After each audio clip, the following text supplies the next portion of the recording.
L'homme qui souffre est en communion avec Dieu. Dans Néhémie, vous avez cet aspect. Esdras représente la souveraineté de Dieu. Néhémie, la communion de l'homme avec Dieu. Esdras représente Dieu agissant directement et indépendamment. Néhémie, l'homme en action avec Dieu, ou Dieu agissant par les moyens de l'homme. Ces deux choses vont toujours ensemble. Souvenez-vous de cela. Nous ne devons jamais penser parce que Dieu est souverain que ses desseins sont fixés et établis, qu'il peut agir comme il veut et indépendamment, et qu'il se suffit à lui-même, qu'il agira en fait comme cela. Il n'a jamais agi ainsi. Depuis la création, il a toujours introduit les hommes en communion avec lui-même, dans ses desseins souverains. Une profonde communion, une communion dans un travail d'enfantement. Ainsi, quelque grand que soit le besoin, quelle que soit la demande, l'appel, la tragédie, qui rendent nécessaire en premier lieu l'acte souverain de Dieu. Il ne va pas l'accomplir jusqu'à ce qu'il trouve un instrument qui partage ce que son cœur ressent, qui porte le fardeau de son cœur, qui entre dans une coopération de cœur avec lui. Néhémie était un tel homme, pour ce qui concernait l'aspect pratique dans ce mouvement final de Dieu, en cette dispensation-là. Tout eut son commencement dans le cœur de Néhémie. Le cœur de cet homme est révélé dans le tout premier chapitre de ce livre. Quant au dessein du temps présent, car je ne m'arrête pas maintenant pour tenter de faire un parallèle entre notre temps et celui de Néhémie, parallèle que je considère évident et manifeste pour quiconque ayant une perception spirituelle. Si Dieu doit entreprendre quelque chose aujourd'hui en relation avec le rétablissement, leur parachèvement de son témoignage qui a besoin d'être rétabli et parachevé, il est donc très nécessaire, et il faudra qu'il ait la contrepartie de Néhémie, un vase doté d'un grand souci, exactement celui de Dieu lui-même, qui a pris naissance dans son cœur. Regardons donc pendant quelques minutes le souci de Néhémie.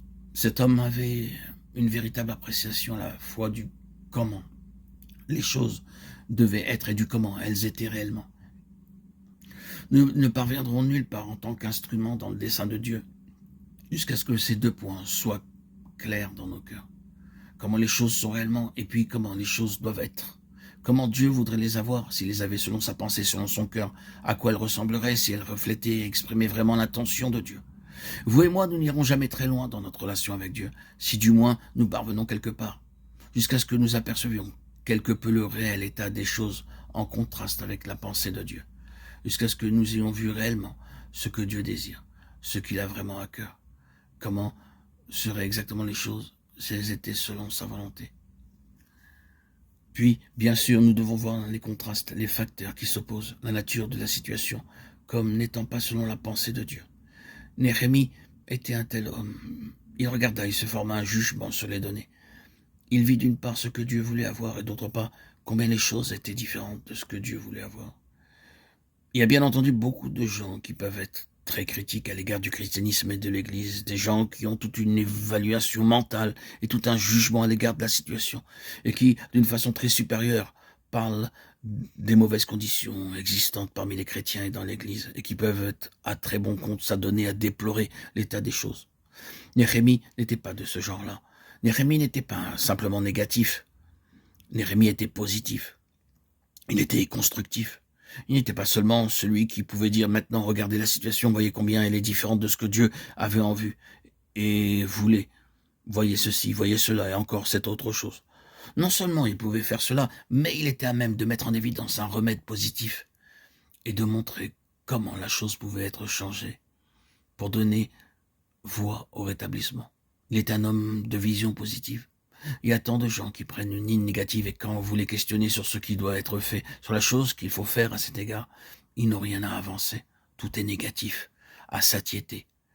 Mais il n'y a rien à présenter ou en prévision. Néhémie n'était pas ce genre d'homme, il était pleinement informé de la situation, il savait très exactement combien elle était déplorable. Vous remarquez qu'il en parle à plusieurs reprises, seulement il avait le remède. Il était un homme positif et un homme d'action, parce qu'il était un homme de vision. Il n'était pas simplement visionnaire dans le sens négatif. Il était un homme d'action, en relation avec ce qu'il voyait.